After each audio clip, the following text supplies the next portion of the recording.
اعلموا انما الحیات الدنیا لعب ولہو وزینۃ وتفاخر بینکم وتکاثر فی الاموال والاولاد، جان لو کہ یہ دنیا کی زندگی تو بس یہی کچھ ہے کہ کھیل ہے، کچھ لذت حاصل کرنا ہے، کچھ زینت اور بناؤ سنگھار ہے، کچھ آپس میں ایک دوسرے پر فخر کرنا ہے، اور کچھ مال اور اولاد کو زیادہ سے زیادہ حاصل کرنے کی کوشش ہے۔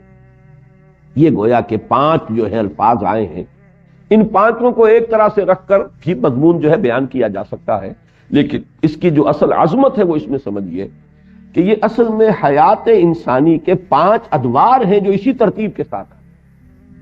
ورنہ محاورے میں عام طور پر لہو و لعب کا لفظ آتا ہے، پہلے لہو اور پھر لعب، اگرچہ دوسری ترتیب بھی قرآن میں ہے، لیکن ہم جب عام اردو زبان میں بھی گفتگو کرتے ہیں یا عربی میں بھی اگر محاورے کے طور پر آئے گا تو لہو و لعب، لیکن یہاں پر ترتیب آپ دیکھیے، لعب و لہو و زینۃ و تفاخر بینکم و تکاثر فی الاموال والاولاد۔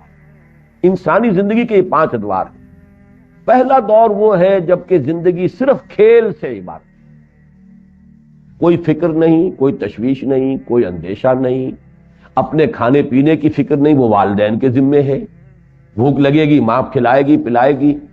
بچے کے لیے زندگی صرف کھیل ہے، الا یہ کہ تکلیف ہو تو رو لے گا، کوئی احتیاج ہے تو بھی منہ بسورے گا اور وہ والدین جو ہے ان کو اپنی طرف متوجہ کرے گا، باقی اسے کسی اور شے سے کوئی فکر نہیں۔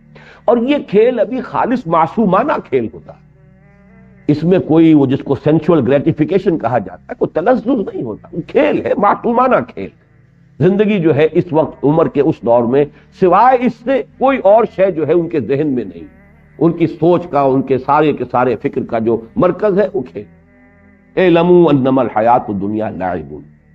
اس کے بعد ایک سٹیج آتی ہے جسے آج کل آپ کہتے ہیں ٹین ایجر سٹیج، یہ نہایت خطرناک دور ہوتا ہے انسانی زندگی۔ اب یہاں کھیل صرف کھیل نہیں رہ جاتا، اس میں کچھ نہ کچھ تلذذ شامل ہوتا ہے، کوئی سینشول گریٹیفیکیشن آتی ہے۔ اسی عمر میں پھر جو ہے آدمی بہت سی غلط قسم کی آوارگیوں کے اندر بھی مبتلا ہو جاتا ہے۔ یہ دوسرا مرحلہ لہو، یہ لعب کے بعد لہو ہے۔ اب یہ صرف معصوم کھیل نہیں ہے بلکہ اس میں کچھ اور ایلیمنٹ بھی شامل ہیں۔ تیسری سٹیج آتی ہے زینہ، بناؤ سنگھار۔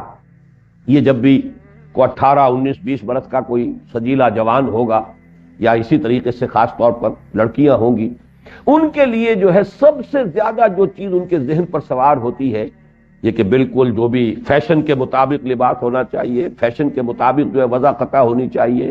اب اگر تنگ جو ہے موری کی پینٹس کا رواج ہو گیا ہے تو وہ جو ہے کسی طریقے سے بھی وہ چوڑے موری والا جو ہے وہ پینٹ پہننے کو تیار نہیں ہوگا، اور اگر کوئی رواج ہو گیا ہے چوڑے قسم کے پائچوں والی پتلون کا تو وہ دوسری نہیں پہنے گا۔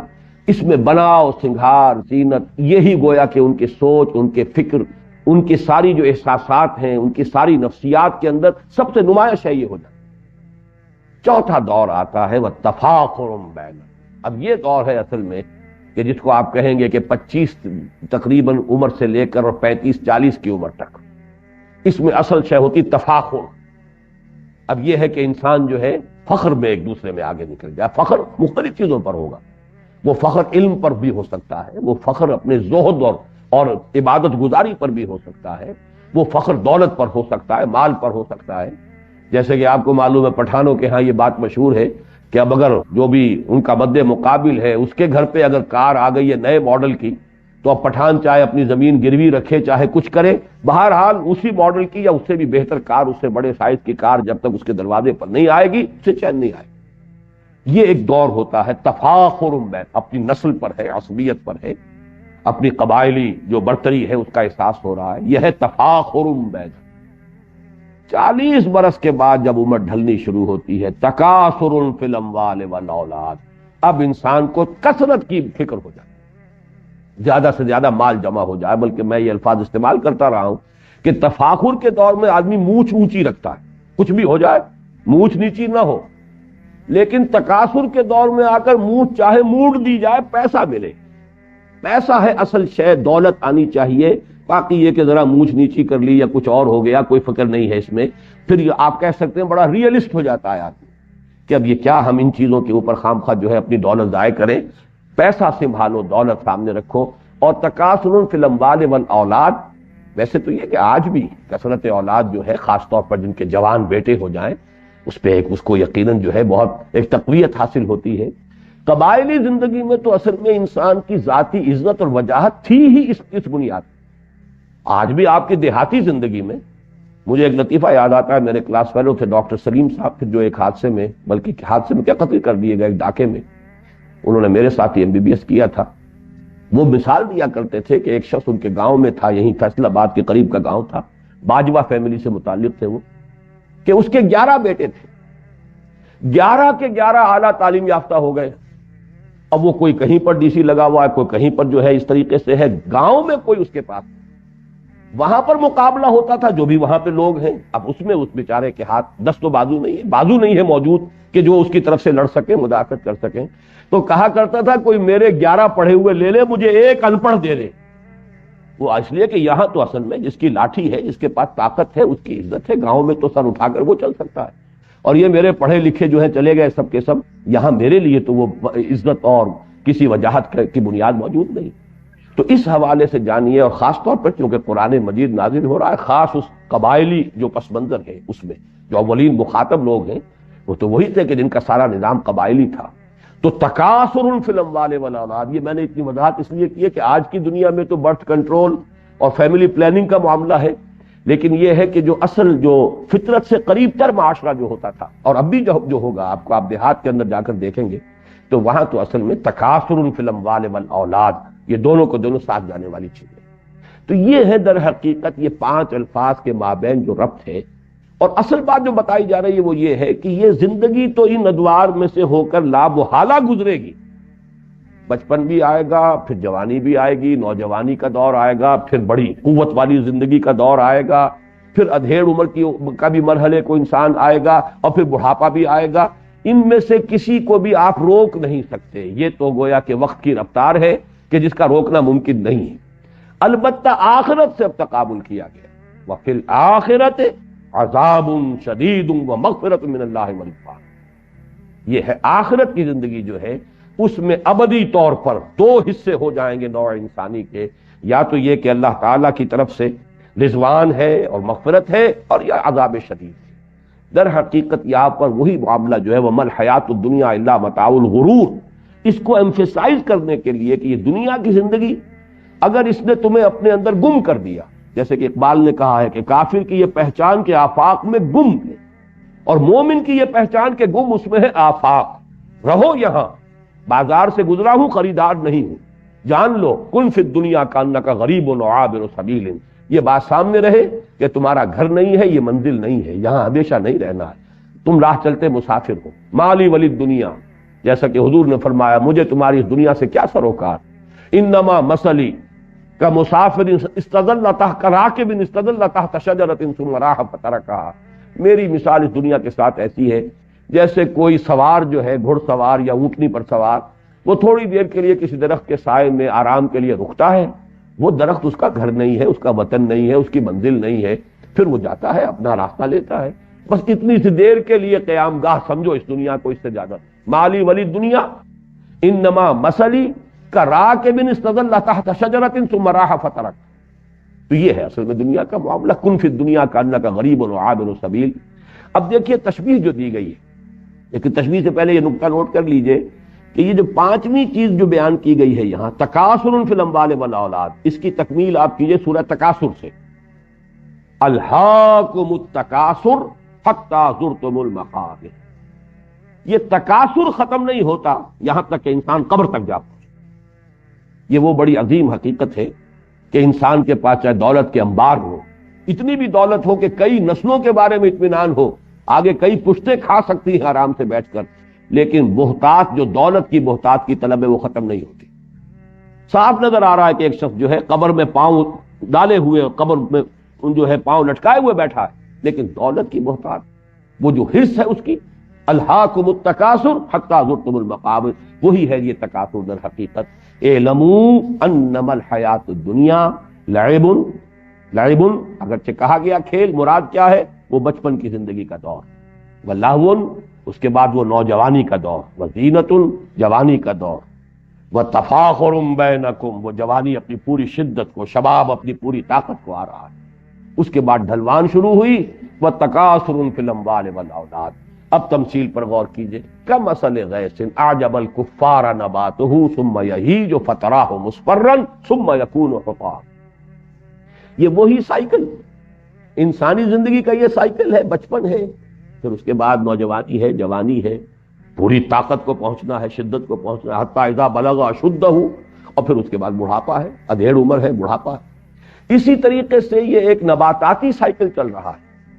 کمثل غیث، جیسے مثال ہے بارش کی۔ اعجب الکفار نباتہ، یہاں پہ کفار کے لفظ کو اس کفر کے ساتھ ہم سمجھ لیجئے۔ کفر کے لغوی معنی میں نے آپ کو بتایا تھے، دبا دینا، چھپا دینا۔ اور یہاں تقریباً اجماع ہے مفسرین کا، یہاں کفار سے مراد وہ کافر نہیں ہے کہ جو اللہ کا انکار کریں، یا رسول کا، یا آخرت کا، یا قیامت کا، یا قرآن کا۔ کفار سے مراد یہاں ہے جو کاشتکار ہے، اس لیے کہ کاشتکار بھی زمین میں بیج ڈالتا ہے، بیج کو دباتا ہے، پھر وہاں سے کھیتی جو ہے وہ لہلہائے گی اور ابھرے گی۔ تو کمثل غیث، جیسے زراع کا لفظ آیا ہے سورہ فتح کے آخر میں، زراع اعجب یعجب الزراع، جس کو کہ جب بارش ہوتی ہے اور کھیتی جو ہے اپنی سوئی نکالتی ہے اور وہ چھوٹی چھوٹی سی پتیاں سامنے نمودار ہوتی ہے، تو کاشتکار کا دل باغ باغ ہو جاتا ہے۔ وہاں پر بھی یہ لفظ آیا تو فرمایا کمثل غیث اعجب الکفار نباتہ، بارش سے جو نباتات کا جو ظہور ہوا اس سے وہ کاشتکار کا دل باغ باغ ہو جاتا ہے۔ ثم یہیج، پھر وہ اپنی پوری قوت پر آتی ہے وہ کھیتی۔ حاجہ یہیج جو ہے یہ آتا ہے کسی چیز کے جوش مارنے کے لیے، چنانچہ کہا جاتا ہے حاجت دم، خون نے جوش مارا۔ حاج الفحل، نر اونٹ جو تھا وہ جوش میں آیا، بفر گیا۔ حیجت یا حیجت الشر والحرب والبعیر، کسی شے کو جوش دلانا، یہ حیج یحیج تحییجا آتا ہے۔ اسی کو نوٹ کیجئے کہ ایک لفظ اردو میں مستعمل ہے، اس کا مادہ حیجان، حیجان کی کیفیت، حیجانی کیفیت۔ یہ حاجہ یہیجو سے لفظ حیجان ہے کہ جو ہماری ادبی جو لٹریری اردو ہے بہرحال اس کے اندر بہت معروف ہے۔ تو یہاں فرمایا کہ کھیتی ظاہر ہوئی، بارش ہوئی تھی، اب آپ نے دیکھا کہ اس کے بعد ہریاون جو ہے، سبزہ جو ہے معلوم ہوتا ہے کہ اس جو بالکل بے آب و گیا ریت پڑا ہوا تھا، بے آب و گیا مٹی تھی، اس کے اندر اب سبزہ نمودار ہو گیا۔ پھر اس کے بعد ثم یہیج، پھر وہ فصل جو ہے لہلہاتی ہے، اپنی پوری قوت کو آتی ہے، جوش مارتی ہے۔ فتراہ مصفرا، پھر تم دیکھتے ہو زرد پڑ، کچھ دیر کے بعد اب وہ چاہے گھاس بھی تھی، وہ کچھ عرصے کے بعد وہ گھاس جو ہے وہ زرد پڑ جائے۔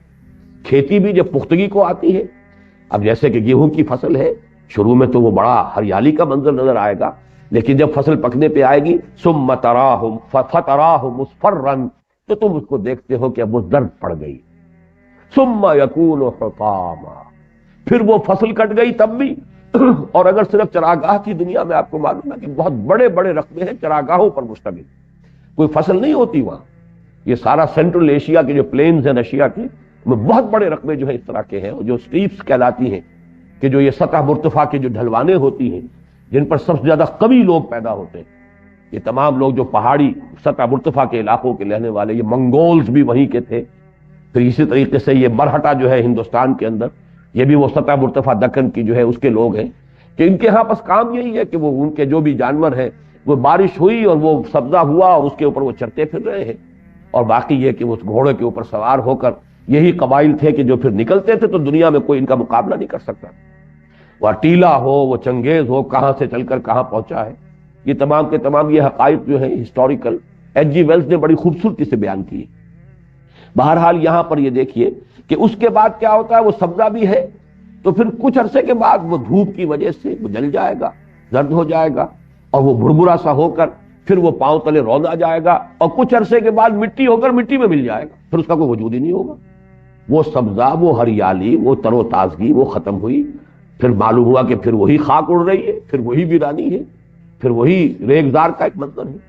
اور چونکہ عرب کا پس منظر ہے خاص، جس میں کہ یہ قرآن مجید نازل ہو رہا ہے، تو یہ پورا کا پورا اس کا پس منظر واضح ہو گیا۔ تو جیسے یہ سائیکل ہے، اب ہمارے ہاں فصلوں کا معاملہ ہوتا ہے، بیج ڈالا ہے، باقاعدہ فصل ہوئی ہے، لیکن وہاں بھی تو یہ ہوگا، فصل جب کٹ جاتی ہے تو کیا ہوتا ہے، اس کے بعد تو وہاں پر یہی ہے کہ کچھ تھوڑا بہت جو ہے وہ اڑتے پھر رہے ہیں، وہ تنکے ہیں کہ جو توڑی کے تنکے ہیں، توڑی بھی اگر فرض کی جمع کر لی گئی ہے تو کہیں کہیں جو اس کے باقیات و صالحات ہیں وہ ہیں، ہوا انہیں لیے پھر رہی ہے۔ اب وہ منظر خوشنما نہیں رہا۔ یہ سائیکل ہے نباتاتی جو اس دنیا میں چند مہینوں کی سائیکل ہوتی ہے، لیکن یہ کہ انسان کی زندگی کا یہی سائیکل ہے، جس گھر میں بھی نئی ولادت ہوئی ہے، بچہ پیدا ہوا ہے، خوشی کے شادیانے بجائے جا رہے ہیں، خوشیاں منائی جا رہی ہیں، پھر وہ بچہ بڑا ہوتا ہے، پھر اس میں طاقت آتی ہے، وہ جوانی کو پہنچتا ہے، اس کی امنگیں ہیں، اس کے ولولے ہیں، اس میں تفاخر پیدا ہوتا ہے، زینت و تفاخر، پھر یہ کہ اس کی جو ہے ایک ڈھلوان آتی ہے۔ اب چہرے پر بھی زردی آتی ہے، فتراہ مصفرن، چہرے پر جھریاں پڑ رہی ہیں، بال جو ہے سیاہ نہیں رہے، سفید ہو گئے ہیں، ہو کہ آخر کار بڑھاپا آئے گا، موت آئے گی اور وہ قبر میں اتار دیے جائیں گے اور کچھ عرصے کے بعد مٹی ہو کر مٹی میں مل جائیں۔ تو یہ ہے وہ سائیکل، ہیومن لائف سائیکل، اور یہ ہے وہ نباتاتی سائیکل جو ہے بوٹینیکل سائیکل۔ ان دونوں میں بڑی گہری مناسبت ہے، اور اس آیت کریمہ کا جو اصل حسن ہے معنوی وہ اسی میں مضمر ہے کہ یہ سٹیجز ہیں۔ اعلموا انما الحیات الدنیا لعب ولہو وزینۃ وتفاخر بینکم وتکاثر فی الاموال والاولاد کمثل غیث اعجب الکفار نباتہ ثم یہیج فتراہ مصفرا ثم یکون حطاما۔ یہ ہونا ہے ہر ایک کے ساتھ، بادشاہ کے ساتھ بھی ہونا ہے، فقیر کے ساتھ، گدھا کے ساتھ بھی ہونا ہے، محلوں میں رہنے والوں کے ساتھ بھی ہونا ہے، جھونپڑیوں والوں کے ساتھ بھی ہونا ہے۔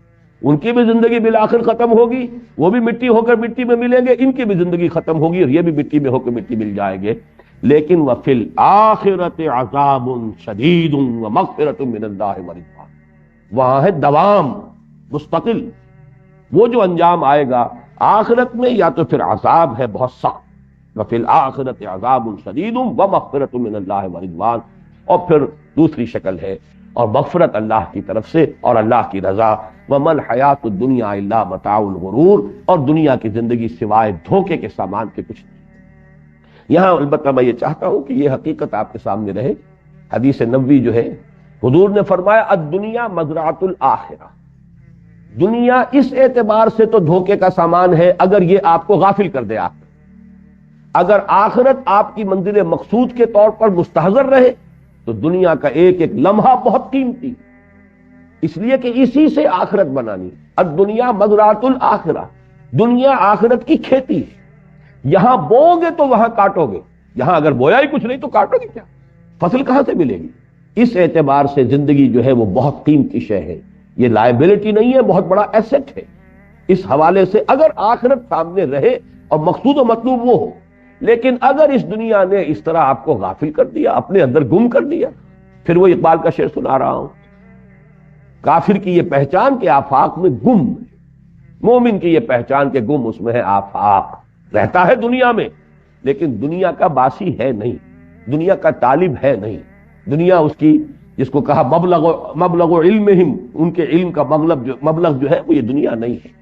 وہ جانتے ہیں کہ ہماری منزل جو ہے وہ تو آخرت ہے، ہم وہاں جا رہے ہیں، یہ تو ایک عارضی سفر ہے، عارضی قیام گاہ ہے۔ اگر یہ کیفیت ہے تو پھر ایک ایک لمحہ بہت قیمتی ہے، اسے امر بنایا جا سکتا ہے، اس سے اگر صحیح استفادہ کیا جائے تو وہ حدیث ذہن میں رکھیں الدنیا مزرعۃ الآخرہ۔ اب اگر یہ حقیقت واضح ہو گئی تو اب فرمایا سابقوا الی مغفرۃ من ربکم وجنۃ عرضھا کعرض السماء والارض۔ سابقوا باب مفاعلہ سے ہے مسابقت، سبقہ آگے بڑھ جانا، استبقہ آگے نکلنے کی کوشش کرنا، یہ باب استفعال ہو جائے گا، استباق، لیکن باب مفاعلہ مسابقت، دوڑ لگانا، ایک دوسرے سے آگے نکلنے کی کوشش کرنا۔ یہ لفظ بہت اہم ہے کہ تم دنیا کے طالب بن جاتے ہو تو دنیا میں ایک دوسرے سے آگے نکلنے کی کوشش کرتے ہو، دولت میں آگے بڑھ جاؤ، تفاخر بینکم وتکاثر فی الاموال والاولاد۔ اب اگر آخرت منزل مقصود بن گئی تو اس کے لیے بھی دوڑ لگاؤ، اس کے لیے بھی ایک دوسرے سے آگے نکلو۔ یہ نہ ہو کہ دنیا کے لیے تو تمہاری جو ہے تمہارا جوش بھی ہے اور تمہارا خروش بھی ہے اور تمہارے اندر جو ہے حرکت بھی ہے، لیکن آخرت کہنے کو تو مطلوب و مقصود ہے، لیکن اس کے لیے بڑی قناعت ہے آخرت کی طرف سے، اس کے لیے کوئی بھاگ دوڑ اور کوئی ایک دوسرے سے آگے نکلنے کی کوشش نہیں۔ تو مسابقت جو ہے یہ فطرت انسانی کے اندر موجود ہے، جس کو آپ کہتے ہیں، ایڈلر نے کہا ہے دی ارج ٹو ڈومینیٹ، ایک دوسرے کے اوپر غالب آنے کی کوشش، ارج ٹو ڈومینیٹ یہ انسان کے اندر ہے، مسابقت کا جذبہ ہے۔ اب صرف یہ کہ آپ اس کے فیلڈ کو بدل دیجیے، مسابقت مال میں نہ کیجیے، مسابقت خیرات میں کیجیے، یہ سورہ بقرہ میں بھی آیا ہے وَلِكُلٍّ وِجْهَةٌ هُوَ مُوَلِّيهَا فَاسْتَبِقُوا الْخَيْرَاتِ۔ دیکھو ہر ایک نے کوئی نہ کوئی اپنا ہدف مقرر کیا ہوا ہے جس کی طرف وہ پیش قدمی کر رہا ہے، محنت کر رہا ہے۔ تو اے مسلمانوں، تمہارا مسابقت کا معاملہ اور استباق جو ہے تمہارا وہ ہونا چاہیے خیرات، حسنات، نیکیوں کے لیے، بھلائیوں کے لیے، انفاق میں، جہاد فی سبیل اللہ میں آگے سے آگے بڑھ کر سرفروشی کرو، آگے سے آگے بڑھ کر انفاق کرو، ایک دوسرے سے نکلنے کی کوشش کرو۔ تو دین کے معاملے میں یہ مسابقت محمود ہے، یہ ناپسندیدہ شے نہیں ہے، جس کی کہ مثالیں ہمیں صحابہ کرام میں ملتی ہیں کہ حضرت عمر فرماتے ہیں کہ غزوہ تبوک کے موقع پر جب حضور نے کہا ہے کہ بڑا کڑا وقت آ گیا ہے دین کے لیے، اب جو بھی کوئی لا سکتا ہو لے کر آئے، اور ضرورت ہے پیسے کی، مال کی، اس لیے کہ بہرحال اسلحہ فراہم کرنا ہے، سواریوں کا بندوبست کرنا ہے، رسد کا بندوبست کرنا ہے۔ تو حضرت عمر فرماتے ہیں کہ اتفاقاً اس وقت میرے پاس دولت بہت تھی۔ یہ اتفاقاً کا لفظ سمجھ لیجئے کیوں تھی، اس لیے کہ کاروباری آدمی جو تھے یہ سب تاجر تھے، عرب کے سب لوگ مہاجرین سب کے سب تاجر تھے۔ تاجر کو ہاں یہ ہوتا ہے کہ کبھی تو جس کو آپ کہتے ہیں لیکویڈیٹی، کبھی تو وہ اتنی ہوتی ہے، کوئی اتنی رقم موجود ہے، اویلیبل ہے، ورنہ یہ کہ آپ کی رقم انویسٹڈ ہے، آپ چاہتے بھی نکالنا نہیں نکال سکتے، لیکن کسی وقت یہ کہ آپ کے پاس دولت جو ہے کیش کی شکل میں یا اویلیبل مال کی شکل میں موجود ہے۔ تو حضرت عمر فرماتے ہیں کہ اس وقت میرے پاس اتفاق سے دولت بہت تھی، پیسہ بہت تھا، میں نے سوچا اس موقع پر تو میں ابو بکر سے بازی لے ہی جاؤں گا۔ تو دیکھیے یہاں وہ مسابقت کا جذبہ ہے، لیکن مسابقت فی الخیرات فاستبقوا الخیرات۔ تو میں نے یہ کیا کہ اپنی ساری جو بھی تھی میرے ایسٹس تھے، 2 حصے کیے، ایک حصہ لا کے حضور کے قدموں میں ڈال دیا۔ اب منتظریں دیکھیں آج کیا ہوتا ہے، استباق تو ہو رہا ہے، مسابقت تو ہو رہی ہے۔ حضرت ابو بکر جو لائے ہیں تو پوچھا حضور نے کہ کیا چھوڑا گھر والوں کے لیے؟ عرض کیا کچھ نہیں چھوڑا، جو کچھ تھا لیا۔ تو حضرت عمر فرماتے، اب دیکھیے یہاں پر کوانٹٹی کا ایلیمنٹ نہیں آئے گا، جو کچھ تھا لے آئے، چاہے وہ کم ہو، اس کی کوئی ہمیں اس کی تفصیل نہیں معلوم کہ کتنا کچھ لائے تھے اور حضرت عمر کتنا لائے، لیکن وہ جتنا بھی لائے تھے وہ کل کا کل تھا، اور حضرت عمر جتنا بھی لائے تھے وہ نصف تھا۔ نصف تو نصف رہے گا، کل کے برابر نہیں ہو سکتا۔ تو حضرت عمر فرماتے اس روز میں نے جان لیا کہ ابو بکر سے آگے بڑھنا ممکن نہیں، رضی اللہ تعالی عنہما۔ تو یہ ہے اصل میں فاستبقوا الخیرات، سابقوا، دوڑو، آگے نکلو۔ اور اس کی بڑی پیاری حدیث بھی موجود ہے، حضور نے فرمایا دیکھو دنیا میں اس کو دیکھا کرو جو تم سے پیچھے ہو، اور دین میں اس پر نگاہ رکھو جو تم سے آگے ہو،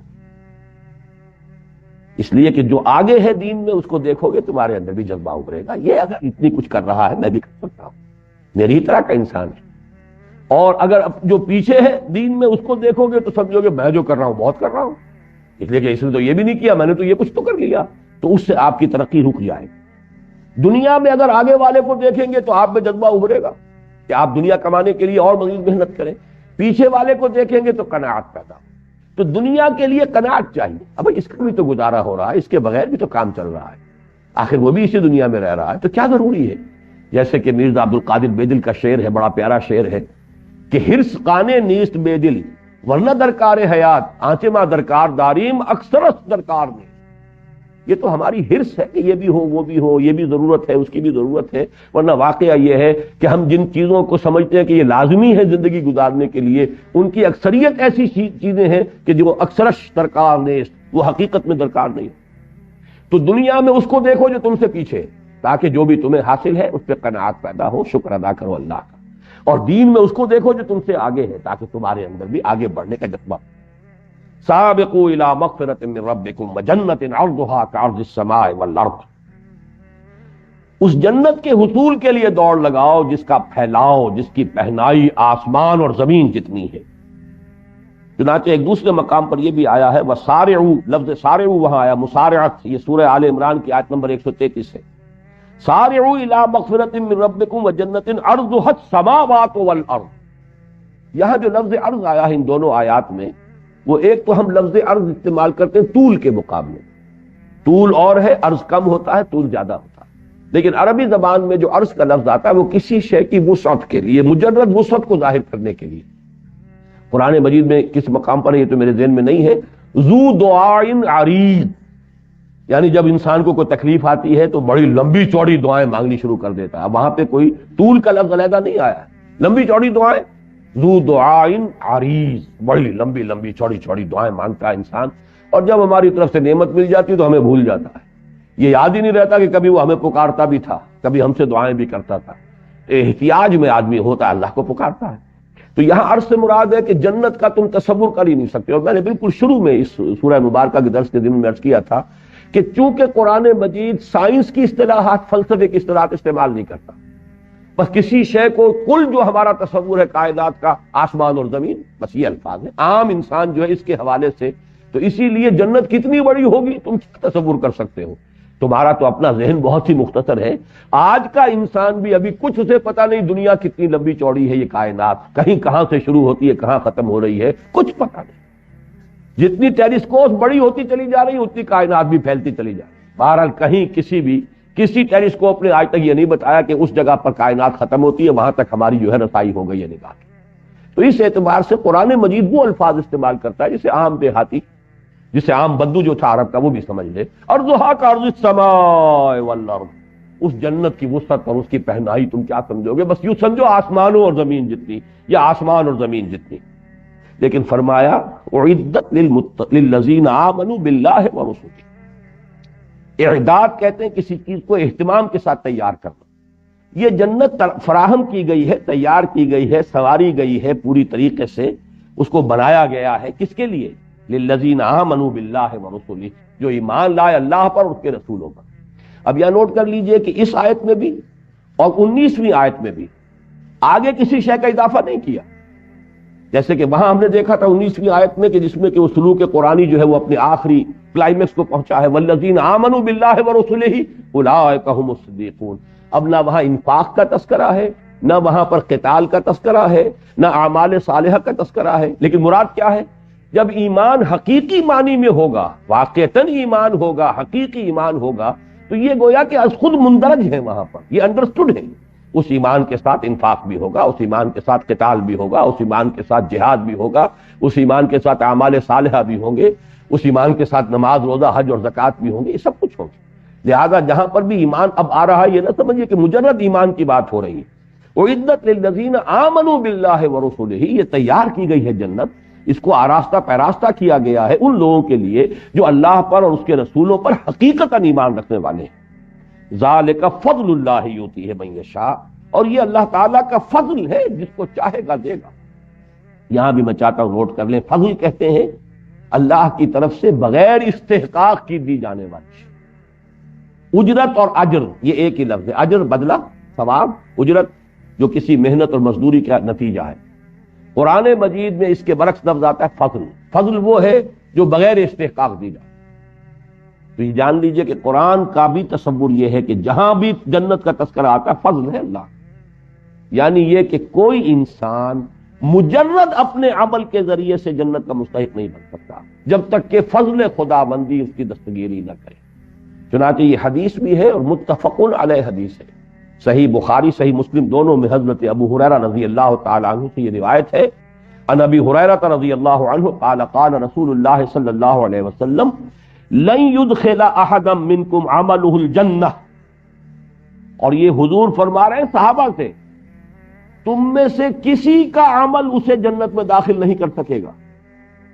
لن يدخل احدا منکم عمله الجنہ، تم میں سے کسی کا بھی عمل اسے جنت میں داخل نہیں کر سکے گا۔ قالوا ولا انت، کہ میں بارہا کہا کرتا ہوں کہ جس کو بھی اللہ نے اس وقت کی توفیق دی، بڑی جرت سے کا مظاہرہ کرتے ہوئے حضور سے پوچھ لیا، حضور کیا آپ کا بھی معاملہ یہی ہے؟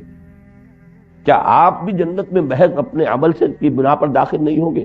فرمایا قال ولا انا الا ان يتغمدني الله منه بفضل ورحمہ، میں بھی مجرد اپنے عمل کی بنیاد پر نہیں، بلکہ الا یہ کہ اللہ تعالیٰ اپنے فضل اور رحمت سے مجھے ڈھانپ لے، اپنے فضل اور رحمت کے سے ڈھانپ لے گا تو جنت میں داخلہ۔ اب یہ ایک انتہائی بات ہے جو حضور نے اپنے بارے میں فرما دی، لیکن بات سمجھانی یہ ہے کہ کبھی بھی اپنا استحقاق نہ سمجھیے جنت، اپنی امکانی حد تک کام کر کے پھر بھی فضل خداوندی کا ہی یہ معاملہ جو ہوگا، جیسے کہ اہل جنت کا ترانہ نقل ہوا، جب جنت میں داخل ہوں گے تو کہیں گے الحمدللہ الذی ہدانا لہذا، اس اللہ کا شکر ہے جس نے اسے ہمیں یہاں تک پہنچا دیا، اس نے پہنچایا۔ وما كنا لنهتدي لولا ان هدانا اللہ، اور ہرگز یہاں نہ پہنچ پاتے اگر اللہ ہی ہمیں نہ پہنچا۔ تو یہ لفظ فضل کے حوالے سے اس بات کو نوٹ کر لیجئے، ذالک فضل اللہ یؤتیہ من یشاء واللہ ذو الفضل العظیم، اللہ بہت بڑے فضل کا مالک ہے۔ اب اس کے بعد جو آیات ہیں اگرچہ تعداد میں کئی ہیں لیکن مجھے ابھی اس کو بیان کرنا ہے، یہ ایک مضمون ہے جو اس سے پہلے سورہ تغابن میں بڑی وضاحت سے آ چکا ہے۔ یہاں اگرچہ لفظاً زیادہ تفصیل ہے، وہاں معنن کم الفاظ میں یہ بات آ چکی ہے، تفصیل میں وہاں بیان کر چکا ہوں۔ اس دنیا کی زندگی میں انسان بہت متاثر ہوتا ہے حوادث، آفات جو ہے سماوی بھی ہوتے ہیں، بڑے پیمانے پر آ جاتے ہیں، بڑا زلزلہ آ گیا، ہزاروں انسان جو ہے اس میں ختم ہو گئے، مکان دھس گئے، یا سیلاب آ گیا جو ہمارے ہاں پچھلے دنوں بھی آیا تھا، کتنے لوگ ہیں اس سیلاب کے اندر، گھر گھروندے بہہ گئے، گھر ختم ہو گئے، لوگ ڈوب گئے، فصلیں کتنی بڑے بڑے رقبے کے اوپر کھڑی ہوئی تباہ و برباد ہو گئی، یا کسی انسان کے اپنے اندر کوئی بیماری آ گئی اچانک، بیٹھے بٹھائے کوئی خیال ہی نہیں تھا، معلوم ہوا کینسر ہے، معلوم ہوا کہ یہ تو فلاں چیز ہے، ہارٹ جو ہے اتنے پرسنٹ بلاکڈ ہے۔ تو یہ ساری چیزیں اچانک آتی ہیں انسان پر۔ تو حوادث چاہے وہ ذاتی طور پر آ رہے ہوں، بیٹھے بٹھائے کوئی انسان کسی مقدمے میں پھنس گیا ہے، خواہ ایسے ہی لوگ لپٹ جاتے ہیں بغیر کسی اس کے کہ کوئی ان کا اپنا ارادہ ہو، اور یہ کہ اس کی وجہ سے پریشانی ہو رہی ہے۔ تو ما صاب من مصیبت فی الارض ولا فی انفسکم، نہیں نازل ہوتی کوئی نازل ہونے والی، لفظ مصیبہ جو ہے یہ تو نازل ہونے والی شے، پڑھنے والی شے، اصابہ یصیب سے مصیبن، یہ گویا کہ اس میں فاعل ہے، مصیبت مؤنث ہو گیا، پڑھنے والی شے، جو بھی کیفیت مجھ پر یا آپ پر وارد ہوتی ہے، چاہے وہ اچھی ہو، چاہے بری ہو، چاہے تکلیف دہ ہو، چاہے مسرت بخش ہو، جہاں تک لغوی تعلق ہے اس لفظ کا، وہ ساری چیزیں اس میں شامل ہو جائیں۔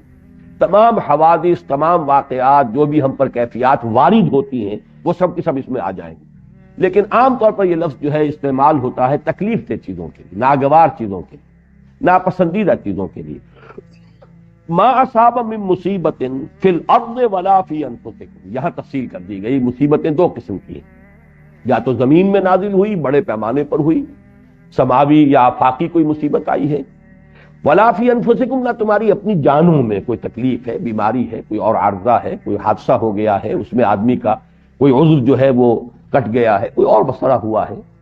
الا فی کتاب من قبل ان نبرأھا، مگر یہ کہ وہ ایک کتاب میں موجود ہے اس سے پہلے کہ ہم اسے ظاہر کریں، ہم اس کو وجود میں لائیں، ہم اس کو خلعت وجود سے سرفراز کریں۔ اب چونکہ فلسفہ وجود سے متعلق بحث ہم کر چکے ہیں پہلے حصے میں بہت زیادہ، تو یہاں میں چاہتا ہوں کہ ذرا یہ نبرا کے حوالے سے بھی بات سمجھ لیں۔ اللہ تعالیٰ کا ایک اسم گرامی ہے الباری، الخالق الباری المصور، وہ جو گلدستہ قرآن مجید میں 16-17 اسماء جو ایک جگہ آئے ہیں 3 آیات میں، اسی میں یہ الباری بھی آیا ہے۔ تیسری آیت کے اندر پھر یہ هو اللہ الخالق الباری المصور له الاسماء الحسنى، تو اللہ تعالیٰ کی یہ شان ہے کہ وہ باری ہے۔ باری کے معنی کیا ہے؟ عام طور پر جب خالق کے ساتھ لفظ باری آتا ہے تو اکثر لوگوں نے اس کا یہ نقشہ پیش کیا ہے کہ خلق کہتے ہیں ذہنی طور پر کسی شے کی منصوبہ بندی، نقشہ بنا دینا، اور پھر یہ کہ باری ہے پھر اس کو پوری طریقے سے ظاہر ایک شکل جو ہے اس کو عطا کر دینا، اور یہ ہوتا ہے ہر ہماری انسانی تخلیق میں بھی یہ ہوگا۔ کوئی مصور ہے، اس کے ذہن میں پہلے خاکہ بن جاتا ہے، پھر وہ اسے صفحہ کرتاس پر لاتا ہے یا جو بھی اس کا کینوس ہے اس کے اوپر اس کو اتارتا ہے۔ کوئی موجد ہے، اس کے ذہن میں پہلے ایجاد کا نقشہ وجود میں آ جاتا ہے، پھر وہ عملاً جو ہے اس کا خروج جو ہے باہر ہوتا ہے۔ اور باری کے لفظ میں یہ اصولی طور پر یہ بات موجود ہے، برا یبرؤ، کسی شے سے علیحدہ ہو جانا، میں تم سے بری ہوں، برات، تبرع، یہ سب کی سب چیزیں کیا ہیں؟ علیحدہ ہو جانا۔